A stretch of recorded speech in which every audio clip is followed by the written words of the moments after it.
It seems that, when in doubt, I default to the PlayStation version of things.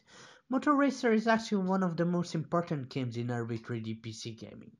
Developed by Dolphin Software and published by Electronic Arts, it is widely regarded as one of the first games used to really boost and market 3D graphic cards, such as the Voodoo. Prior to this, most PC games looked as good, if not worse, than their console counterparts. This was one of the first to push the image of PC Master Race. But we're not talking about that version. We're talking about the PlayStation version. The Sony system did an impressive job pushing 3D graphics at an affordable price. And about the first truly impressive racing game was Ridge Racer, a game that this game pushes a lot from. Moto Racer, released in 1997, was fit to follow. So how to describe Moto Racer to someone who has never played it? Much like Ridge Racer, it's an arcade racer. This one is an arcade Moto Racer.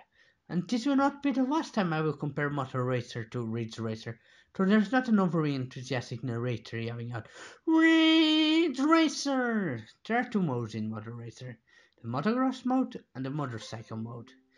Whichever the one you choose, your controls can be limited to 3 buttons. You can accelerate, of course, to dizzying speeds on this 32-bit system, and you can brake.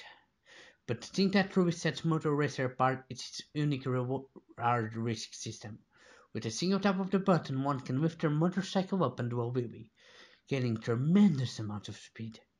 But this is something that comes at a risk, for, indeed, if the careless carefree odor of the controller and conductor to the console racer hits anything, be the wall or another racer, they'll go raining down to the ground and lose time as well as positions. I said in my review of Die Hard Trilogy, something akin to the fact that I don't do games where I must perform maps in a determined amount of time, going through set points. In fact, let's flashback back to that point. For personal bias of mine, I do not like the arcade's sort of time-limited driving games.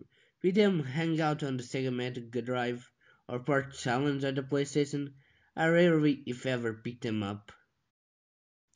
And that still holds true.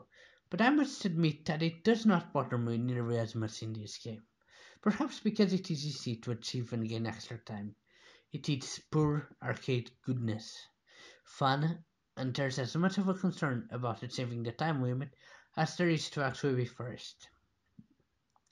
The game pits you against a series of opponents, all of which can be rather annoying to deal with as they race ahead of you and block your passage, making you fall. But when there's a will, there's a way, and it's common to see them crashing as well. Besides the motorsport event, we also have the motocross one.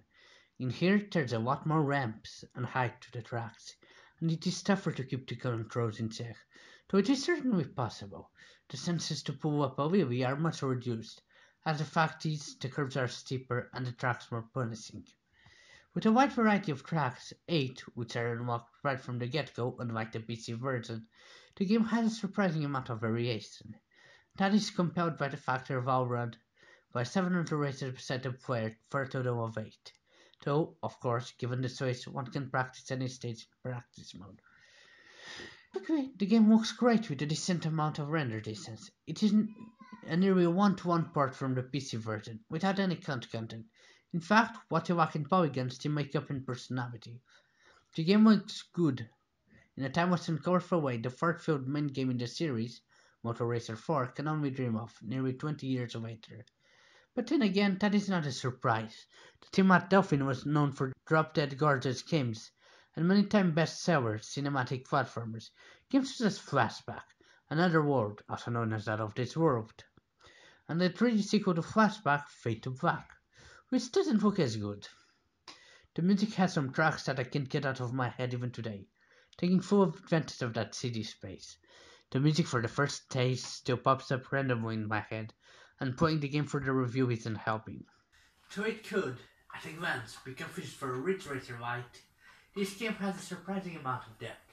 From every motorcycle from balanced to speedy but uncontrollable, to the 8 stages, I can't help but recommend the game. Maybe one day I'll get to the sequels, Moto Racer 2 and World, also on the PlayStation. For now, I'll let you wish you a safe trip home, and I will catch you later.